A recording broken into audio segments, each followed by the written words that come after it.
دو قومی نظریے کیا ہیں اور نظریہ پاکستان کیا ہے جس کی بنیاد پر پاکستان بنا؟ بڑے ٹھنڈے دل سے میری بات کو سمجھیے گا۔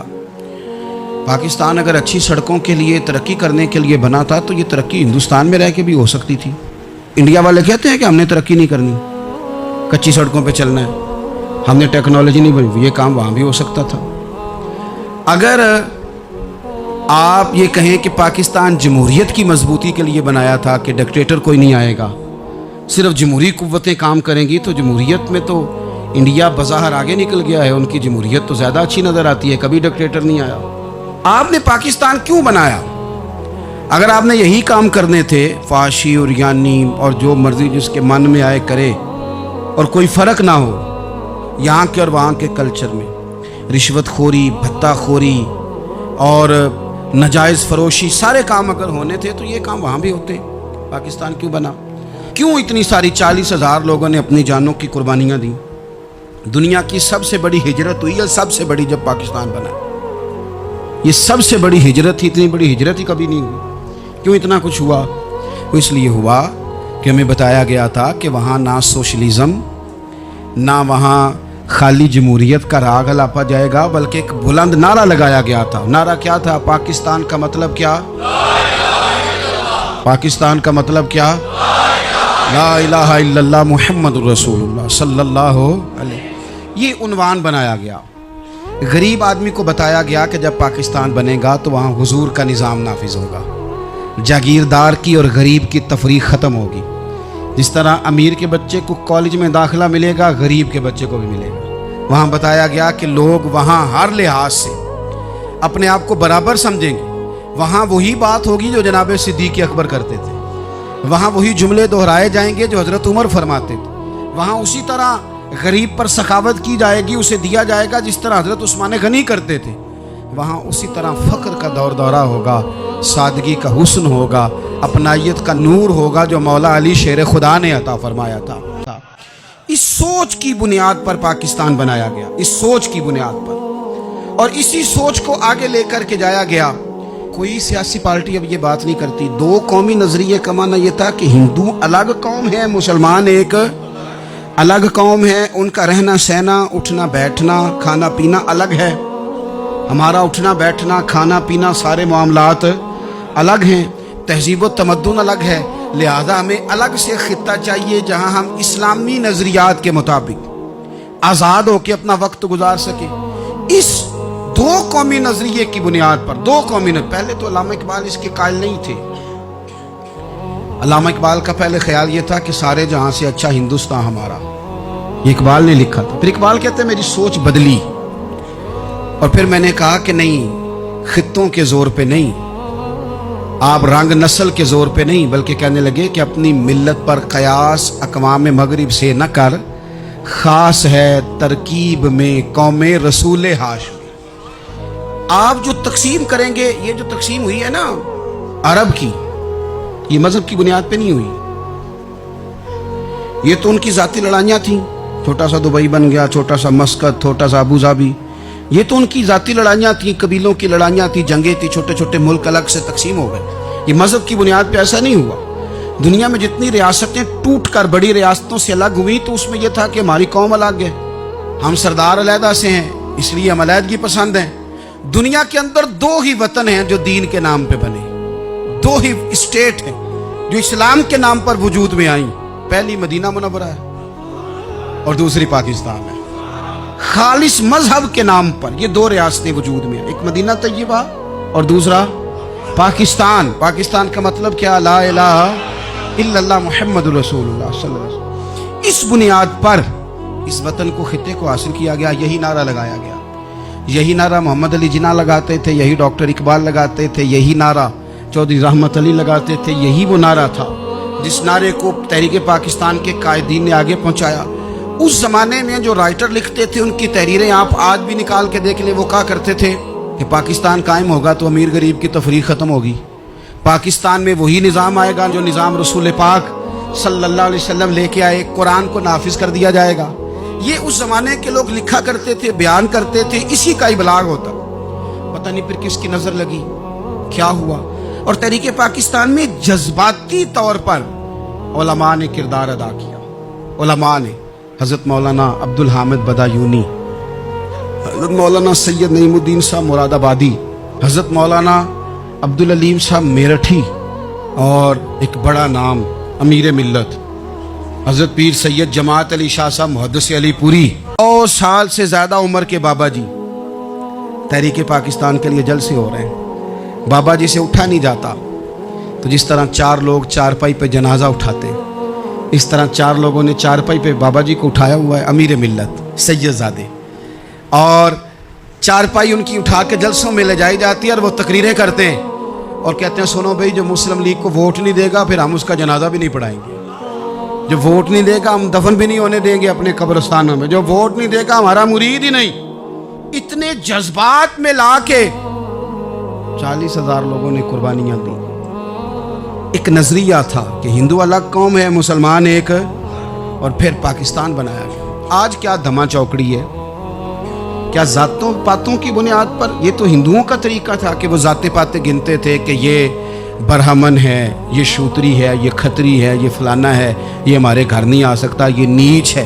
और अगर आज इस मुल्क में भी इलेक्शन जात की बुनियाद पर लड़ा जाए और यहाँ भी सिर्फ इसलिए सपोर्ट किया जाए कि ये मेरी बरादरी का है, सिर्फ इसलिए सपोर्ट किया जाए कि मेरा कबीला है, पहले देखा जाए कि यहाँ कौन सी बरादरी मजबूत है तो उस कैंडिडेट को टिकट दिया जाए, तो फिर क्या आपने वतन बना के क्या कमाल किया? तो इसका एक नज़रिया है।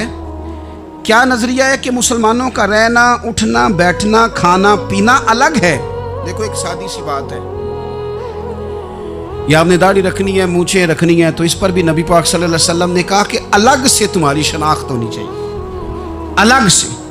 फरमाया तुमने यहूदी चूँकि मूछें बड़ी रखते थे, फरमाया तुमने दाढ़ियाँ बड़ी करनी है, मूछें पस्त रखनी है, यहूदियों की मुखालफत करनी है। ये लफ्ज़ हैं हदीस में साथ।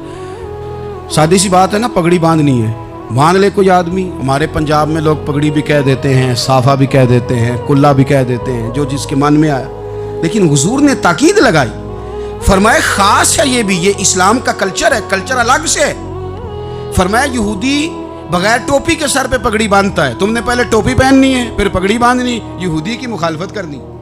ये अलग कल्चर है, अलग तहजीब है मुसलमानों की, ख़ास है तरकीब में कौमे रसूले हाशमी। आपकी अदालत में वो वाला निज़ाम नहीं होगा जो अमेरिका में है, आपकी अदालत में वो वाला निज़ाम नहीं होगा जो बरतानिया में है, आपके पार्लियामेंट में वो निज़ाम नहीं चलेगा जो यूरोप का, बरतानिया का, फलाने का है। आपकी पार्लियामेंट में, आपकी अदलिया में वो निज़ाम चलेगा जो कुरान का है और रसूलुल्लाह के फरमान का है। ये नज़रिया था, नज़रिया। अब इस नज़रिए की लोग बात ही नहीं करते, आवाम भी नहीं करती, बिल्कुल नहीं। मैं बड़ी देर से रोना रो रहा हूँ, बहुत सारे बड़ी बड़ी गद्दियों के पीर भी नहीं करते। उनको पता है कि अगर निज़ाम मुस्तफ़ा नाफिज होता है तो मुझे भी बताना पड़ेगा कि 80 मुरब्बे कहाँ से आए, मुझे भी बताना पड़ेगा कि ये जो मैं 1.25 करोड़ की कार में, गाड़ी में घूमता हूँ तो ये कहाँ से आई, हिसाब देना पड़ेगा। और फिर जब पाकिस्तान बन गया, कुर्बानियों के बाद बना, आपने नाराज़ नहीं होना, मेरा मुहाजिर फैमिली से ताल्लुक़ है। जो अजीज़ रिश्तेदार करीबी यहाँ रहते थे ना, मकामी, वो तो मुहाजिरों में रिश्तेदारी नहीं करते थे। सही कह रहा हूँ?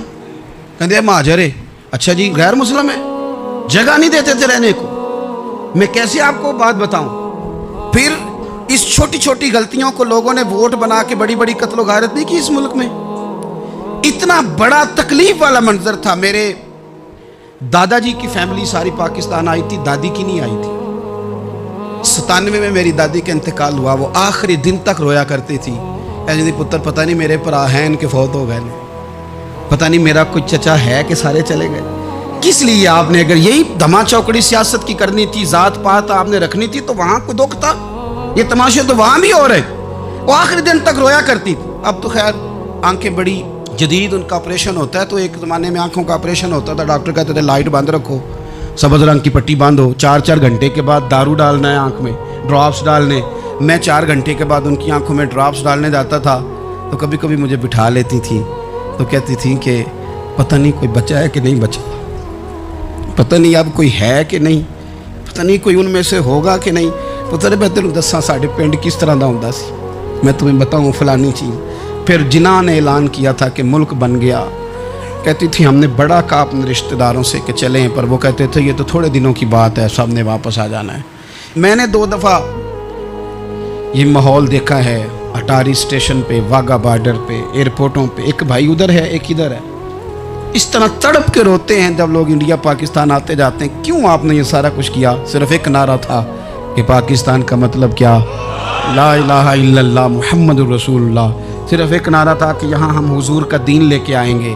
वो दीन तुम लाए नहीं, उन्हीं नवाबों, वडेरों, चौधरियों के ज़िम्मे तुमने काम लगा दिया। अपने मुल्क में हुजूर के निज़ाम के लिए जद्दोजहद करें।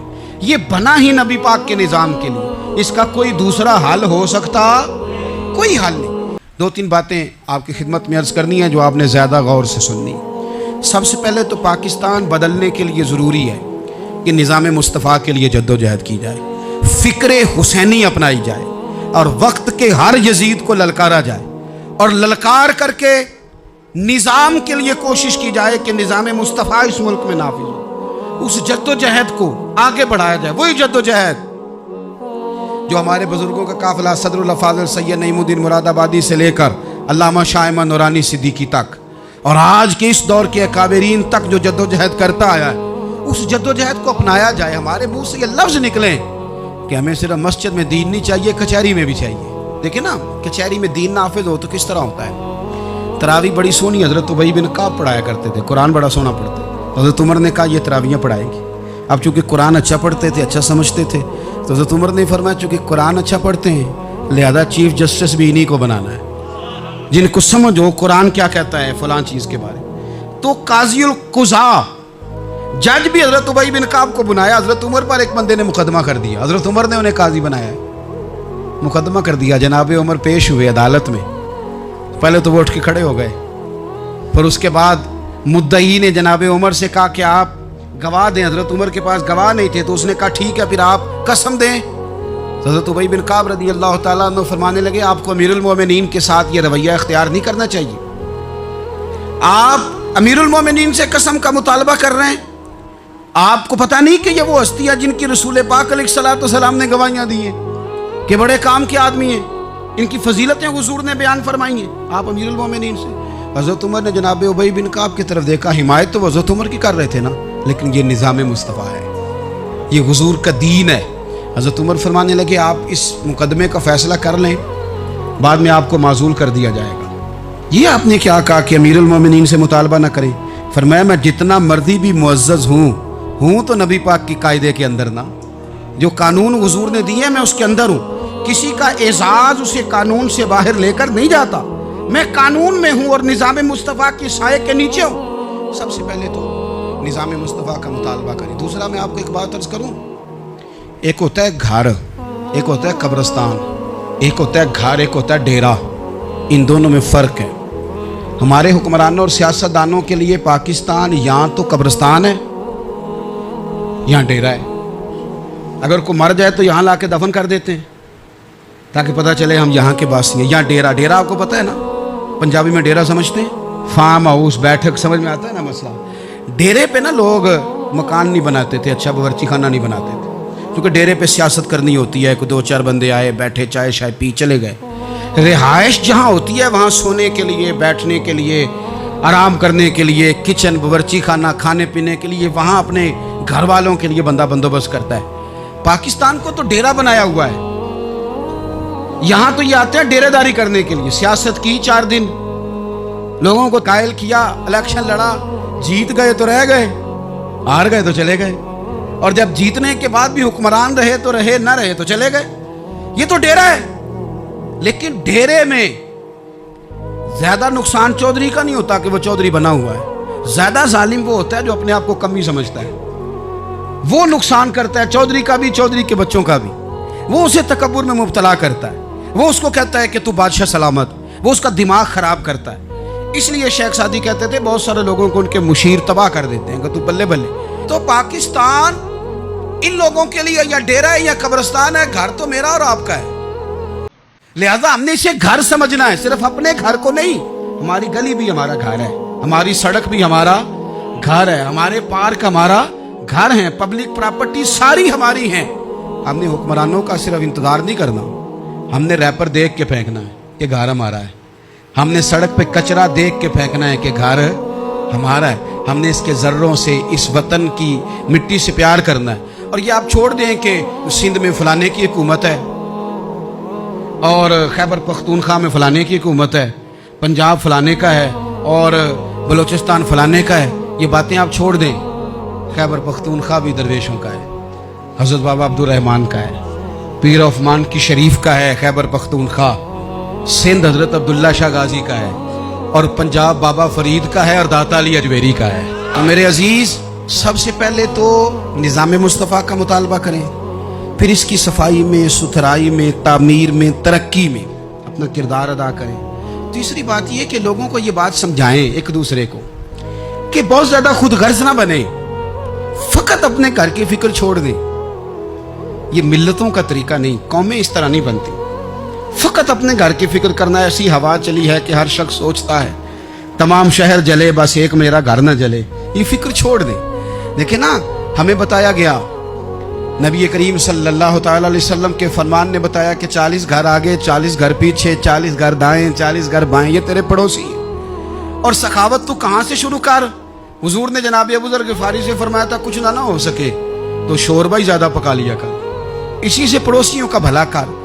اپنے ارد گرد تھوڑا دیکھیں ہم کس کے کتنے کام آ سکتے ہیں، اور اگر کسی کے گھر میں کوئی پریشانی ہو تو اسے ختم کرنے کی کوشش کریں۔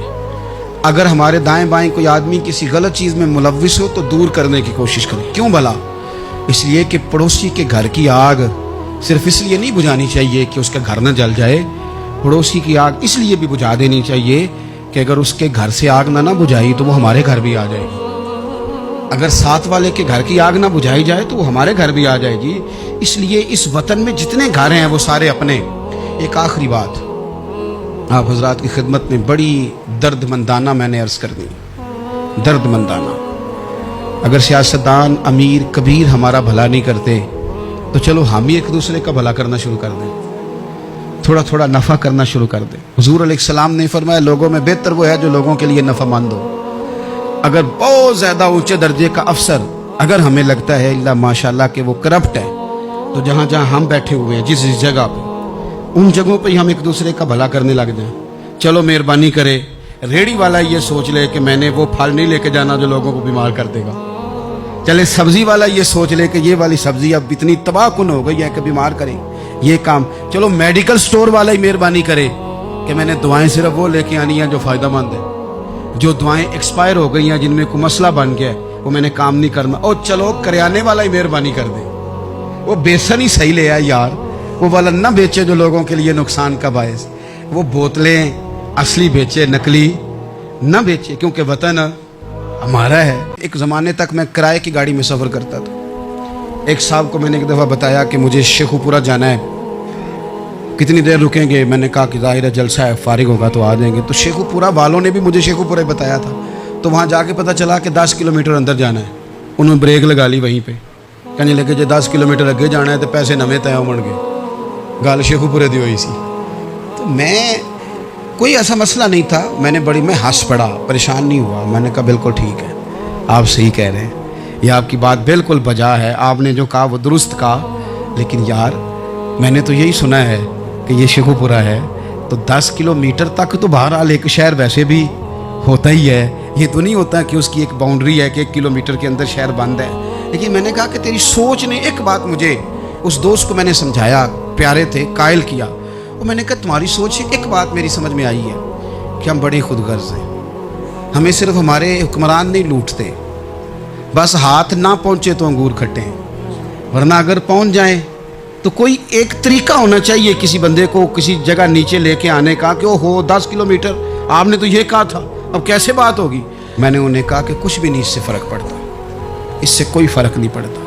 لیکن ایک زمانہ میں نے دور دیکھا، اور ایک دور میں نے وہ بھی دیکھا کہ مجھے ایک جگہ جانا تھا، اللہ اکبر، ایک قاری صاحب تھے، امام صاحب تھے، کسی زمانے میں وہ رہ چکے، تو ہمارے علاقے میں بھی انہوں نے امامت کی تھی، تو میں وہاں جا رہا تھا، تو ان کے گاؤں پہنچنے سٹاپ پہ اتر کے تو میں تانگے پہ بیٹھا۔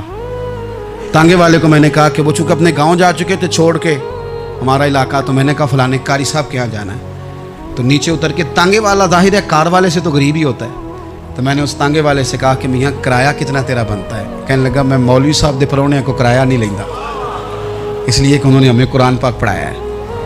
और उन्होंने हमें, और फिर मैं वो तांगे वाला, उसके कपड़े, उसकी तामत, उसका सारा कुछ सादा, तो मैं बार बार मेरा दिल करता था कि मेरी आंखें इसकी फ़ोटो खींच लें। क्या शख्स है, क्या अंदाज है। और वो मुझे कहने लगा मौलवी साहब वापस कदों को जाना मैंने उनसे कहा कि मैंने ना जी शाम को ही वापस लौट जाना है। तो कहने लगे मैं डीगर को तक तुहाडा वेट करांगा तो मैं तुहानू ਡੀਕਾਂਗਾ, एक सवारी घट पावांगा। मेरा दिल करता है मौलवी साहब का परौना वापस भी फ्री जाए। क्या उसकी आमदन होती है तांगे वाले की। वो बंदा भी याद रह गया, ये बंदा भी याद रह गया। खुदा रा हम याद रहेंगे। मेहरबानी करें आप, एक दूसरे का थोड़ा थोड़ा भला करें, एक दूसरे की थोड़ी थोड़ी खैर करें, एक दूसरे का थोड़ा थोड़ा नज़रिया। एक बंदा मुझे वो भी याद है, बस में बैठा था तो उसने ना, एक बूढ़ी अम्मा ने उसे कहा कि पुत्र मेरे को ना किराया 14 रुपये था, तो उसने कहा पुत्र मेरे को 10 ही दे। तो अपना अपना रवैया होता है। तो वो कंडक्टर जो था गाड़ी का, कहने लगा अम्मा जी उतर के आगा नहीं जे जाना। कहने लगी पुत्र वे जाना है, पैदल टुर जाएंगी, गरीब है मेरा पुत्र, ज़्यादा पैसे नहीं कमाता, तो 10 रुपये ही दे। तो वो क्लीनर भी मुझे याद रह गया, उसने 10 भी अम्मा को वापस कर दिया। कहने लगा अम्मा जी कोई गल नहीं, सारी दिहाड़ी कमाई दे ही ने, अल्लाह देवने वाला है, तुसी पैदल ना जावियो, ए 10 रुपये रक्शे वाले नूं दईओ ताकि तुहानू घर च। और यार एक एक कतरा इस मुल्क में, एक एक आंसू किसी का पूछ लो, ज़्यादा नहीं, एक एक दो आंसू पूछोगे तो बड़े लोग रोना छोड़ देंगे। एक एक दो आंसू पूछ लोगे तो बड़े लोग हैं रोना छोड़ देंगे। मैं चूँकि गौर से चीज़ों को, मेरा हाफ़ज़ा बड़ा अच्छा है तो मैं देखता रहता हूँ। मेरी अमशीरा की शादी थी तो मैंने एक फर्नीचर वाले से बात की। मैंने कहा भाई इस तरह करके फर्नीचर बनाना है। तो कहने लगा घर वास्ते या किसी धी नूं देना जे वडेरे बाबा जी। मैंने कहा जी नहीं। कहने लगा हजरत जी जिमें दिल करेगा कर लिया जे, धियाँ धियानियाँ का उंज भी हिस्सा होता है। तो मैं बेटियों के लिए, ओ भाई ना कोई उसमें कमी हुई, गरीब आदमी था ना मैंने कोई कमी की, हो गई बात, पर बाबा तो याद रह गया ना। ओ भाई थोड़ा थोड़ा ना, ये वतन हमारा है, धियाँ भी सांझियाँ होंदियां ने तो उन्होंने दुख भी सांझे। असी बड़े चंगे लोग जे, साडे वडेरे सानू ये नहीं सन कहते फलाने का जवाई है, वो सानू कहन सन ये साडे पिंड का जवाई है। और चौधरीयों का बच्चा भी उतर के सलाम करके कहता था भाजी तुहाडा बैग मैं ना चाला, घर ना छाड़ आवां, अपना कल्चर वापस ले आओ, नहीं चाहिए हमें ज़्यादा मोबाइल, कोई ज़रूरत हमें टेक्नोलॉजी की, कोई इतनी लंबी चौड़ी फ़ोटो की, वापस आओ। बेटी इस पिंड साड़ी धी विआही है, उत्थे जो बरात जाएगी तो उस धी का भी तोहफा जाएगा, क्योंकि उत्थे ये वापस आ जाओ ना, इतने जदीद बनो कि खुद गर्जी हो ना, ये जुमले बोलो कि मैं ज़रूरत पड़े तो गधे को बाप बना लेता हूँ, इस तरह न करो। अपनी ही मिट्टी पे चलने का सलीका सीखो। किसी के संगे मर मर पे चलोगे तो फिसल जाओगे। प्यार बांटे, ये वतन हमारा है, हमने यहाँ मिल कर रहना। छोटे छोटे ताउन एक दूसरे के साथ करोगे तो वतन में अख़ुवत बढ़े, प्यार बढ़ेगा, लिल्लाहियत में इजाफा होगा।